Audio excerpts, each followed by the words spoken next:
There are practitioners, there are community organizers, there are policymakers, there are researchers, and all of those things and all of those actors need to be brought to bear in order to get to a more just and fair education system that meets the needs of all kids, not just those who are kind of lucky enough to live in the right place or have the resources already baked into their lives.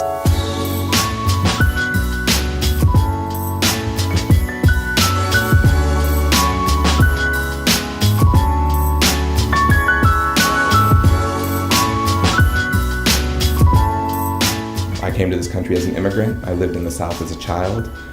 Education was a pathway for us, and it's something that we don't take lightly and we don't take for granted. And yet we also know the legacy of inequality in this country, and that education is both a driver and a manifestation of inequality.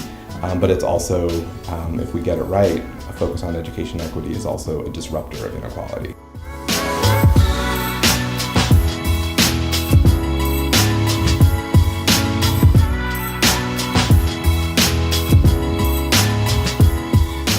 There's no question that education touches the lives of so many people, especially I think people who live on the margins, either economically or racially. This is not just a matter of theory. This is also personal. And the extent to which that personal and political were informing one another was very eminent and present in the room.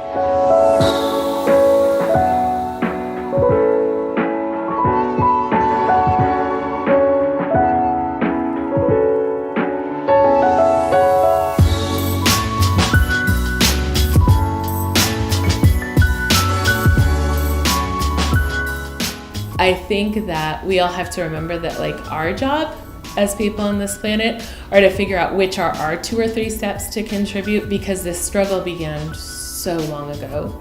It began with the very founding of this nation. And if you go back prior to the founding of this nation, it goes back into multiple other nations.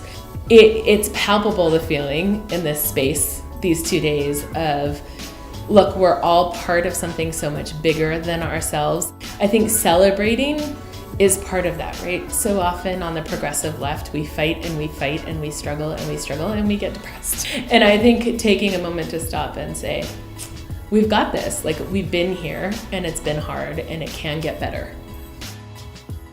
Let's all make a commitment to join SCF and their mission to advance equality and excellence in education for all students in the South, particularly low-income students and students of color.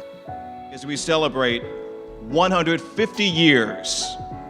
Ladies and gentlemen, thank you for being with us tonight.